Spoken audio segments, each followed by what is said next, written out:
जितने भी बड़े बुजुर्ग विराज हैं उनको भी चरण स्पर्श, जितने भी हम उम्र भाई हैं सभी को जय माता दी, जय मां करनी।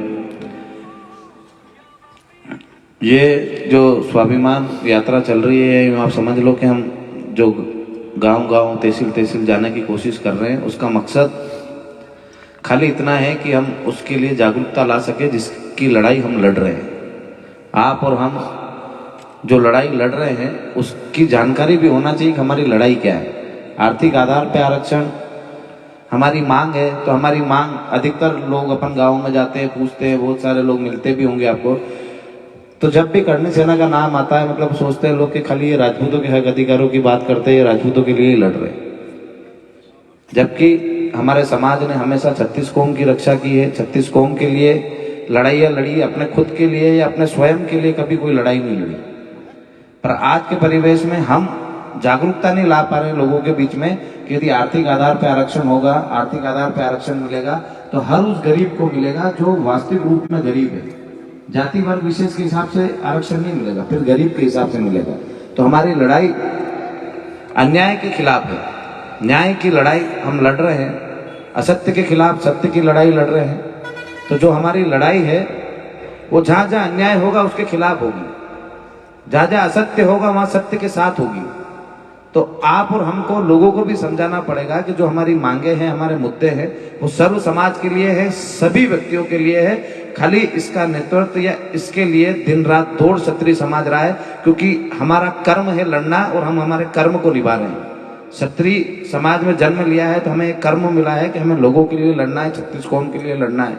तो हम सबके लिए लड़ रहे हैं, सबके लिए दौड़ रहे हैं। तो ये नहीं है कि ये खाली हमारी अकेले की लड़ाई है। ये आप अपने गांव में पधारोगे तो वहां आपको बताना पड़ेगा कि 21 सूत्री मांगे पढ़ो। आप एट्रोसिटी एक्ट में बदलाव चाहिए तो वो अन्याय है। यदि एट्रोसिटी एक्ट किसी पर लगता है और यदि वो निर्दोष है तो वो तो अन्याय है, और उस अन्याय के खिलाफ अपन लड़ रहे हैं, न कि एट्रोसिटी एक्ट या ST SC वर्ग के खिलाफ लड़ रहे हैं। कहीं किसी ST SC वर्ग के भाई के साथ अन्याय होता है, अत्याचार होता है, तो हम उसके साथ खड़े रहने को तैयार हैं। पर क्या ST SC समाज हमारे साथ उस समय खड़ा रहने को तैयार है जब उनके लोग झूठे मुकदमे आरोप हमारे लोगों पे लगाते हैं? हम भी उनसे वही आशा रखते हैं जो वो हमसे रखते हैं। हम आज भी अन्याय और अत्याचार के खिलाफ लड़ने के लिए खड़े हैं। हम आज भी ये मांग कर रहे हैं कि एट्रोसिटी एक्ट होना चाहिए। यदि किसी ST SC के भाई के साथ कोई प्रताड़नाएं करे, कोई उसे शोषित मतलब उसको डराए धमकाए मारे पीटे या उसके साथ अन्याय करे तो उसके ऊपर मुकदमा होना चाहिए। पर हमें जांच की आवश्यकता है कि इसमें जांच भी होना चाहिए इस एक्ट में। यदि वो दोषी हो तो उसे जेल भेज दो, पर निर्दोष हो तो उसकी क्या गलती है? तो जो हमारी लड़ाई है वो अन्याय और अत्याचार के खिलाफ है। एट्रोसिटी एक्ट में हम खाली बदलाव चाहते हैं, न कि उस एक्ट को खत्म करना चाहते। दूसरी बात, किसान ST SC में भी आता है, OBC में भी आता है और जनरल में भी आता है, और ये चार ही कास्ट पूरे देश में है। और हिंदुस्तान कृषि प्रधान देश है। हम किसानों की बात इसलिए कर रहे हैं कि मैं भी किसान परिवार से ही हूँ, आप भी है, और जितने भी लोग शायद यहाँ विराजमान हैं सभी हम एक ही परिवार के हैं, किसान परिवार के। तो हमारी मांग ये है कि जो स्वामीनाथन कमेटी ने एक रिपोर्ट पेश करी थी उसके आधार पर किसानों की फसलों के भाव मूल्य तय हो। और जो आज खाद आप खरीद रहे होंगे, पहले रेट में और अभी के रेट में अंतर नहीं है। तो जो खाद बीज की जो रेटें बढ़ी हैं वो न्यूनतम दरों पे किसानों को मिले।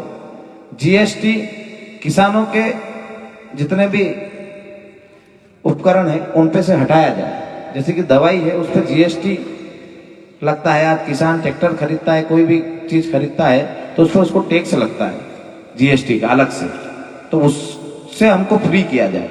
क्योंकि आज एक अमीर आदमी 1 करोड़ से ऊपर की गाड़ी खरीदेगा तो उसको न्यूनतम दर पे GST देना पड़ता है, और उच्चतम दर पे हम किसान खेती किसानी के जो सामान खरीदते हैं तब हमें GST ज्यादा देना पड़ता है।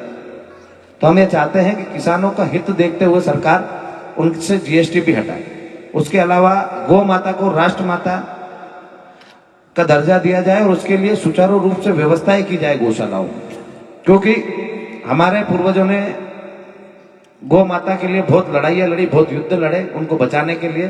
तो आज हमारा फर्ज बनता है कि गौ माता को राष्ट्र माता का दर्जा तो मिले, पर उसके लिए जो गौशालाएं बनी हुई है उनको सुचारू रूप से चलाने के लिए नई नई योजनाएं लाएं। जैसे कि गौमूत्र खरीदने की व्यवस्था की जाए, गोबर खरीदने की व्यवस्था की जाए, ताकि लोग उसे संभालने में, जो भी गोमूत्र खरीदेगा जैसे कंपनी, तो आदमी उस गोमूत्र का संरक्षण भी करेगा, उसको बचाएगा भी सही। तो लोग गौ माता को प्यार से रखेंगे। आज गौ माता की स्थिति ऐसी है, आपने देखी होगी, हमारे इधर तो ऐसे गौशालाएं बन चुकी है, कम दिखती है, पर जैसे हम पास के जिले या राजस्थान में निकलते हैं तो गौ माता की स्थिति बहुत खराब है। रोडों पे गायें घूमती है, जो दूध देती है गाय उसको घर पे रखते हैं, बाकी छोड़ देते हैं। कई गायें आपको इधर आपके पास में सीमावर्ती जिला है झालावाड़, आप जैसे ही घुसेंगे तो आपको मालूम पड़ जाएगा स्थिति कि रोडों पे गायों की स्थिति क्या है। तो उनकी दुर्दशा हो रही है, तो उससे निजात दिलानी है तो सरकारों को गौ माता के बारे में भी सोचना पड़ेगा और उसके लिए नियम कायदे बनाने पड़ेंगे। तो हमारी जो लड़ाई है वो सर्व समाज और सर्व धर्म की है। हमारी किसी जाति वर्ग धर्म से कोई लड़ाई नहीं है। हम हमारे अधिकारों की बात कर रहे हैं और हमें दूसरों के अधिकारों का संरक्षण करते हुए अपने अधिकारों की भी रक्षा करनी है और अपने अधिकार भी मानने। ये लड़ाई हमारे अधिकारों की है, ये लड़ाई हमारे स्वाभिमान की है। और आप सबको 8 जनवरी को ज्यादा से ज्यादा संख्या में जम्बूरी मैदान पहुंचना है, पधारना है। पर यहाँ से जब पधारे तो पेम्पलेट जो लेके पधारे यहाँ से आपके पास आएगा अभी 21 सूत्री मांगों का, तो कम से कम आसपास के जितने भी भाई हैं वो 21 सूत्री मांगे उनको समझाए, बताए कि ये जो लड़ाई है ये आप हम सबकी लड़ाई है। यदि आप उनको समझाओगे तो मेरे को लगता है कि ज्यादा से ज्यादा आपके गांव में से हर समाज हर वर्ग का व्यक्ति आपके साथ इस आंदोलन में शामिल होगा। और ये आंदोलन वैसे ही ऐतिहासिक है और इसको ऐतिहासिक बनाने के लिए आपको भी थोड़ी मेहनत करनी पड़ेगी, क्योंकि ये काम मेरे अकेले का नहीं है। आज भी बहुत सारे भाई अपने साथ सुबह से चल रहे हैं, यहाँ पहुंचे अपन, इतने धीरे धीरे कम हो गए, पर हमको यहाँ से वापस चौमेला जाना है क्योंकि वहाँ भी सुबह बैठक है, वहाँ से झालावाड़। तो आप सबसे भी निवेदन है, रात का टाइम भी ज़्यादा हो गया है, आपको भी घर पधारना है, ज़्यादा लंबा नहीं खींचेंगे, पर यहाँ से आप पधारे तो कम से कम गांव घर घर तक एक खबर पहुँचाए कि ये जो हमारी लड़ाई है सर्व समाज की, और अपने मुद्दों को समझाए। और उसके बाद जब उनको समझ में आ जाए तो उनसे पूछना कि सही है कि गलत है। यदि सही है तो हमारे साथ 8 जनवरी के लिए एक दिन के लिए भोपाल समय निकाल के जरूर पधारना। इसी के साथ जय माता दी, जय माता दी।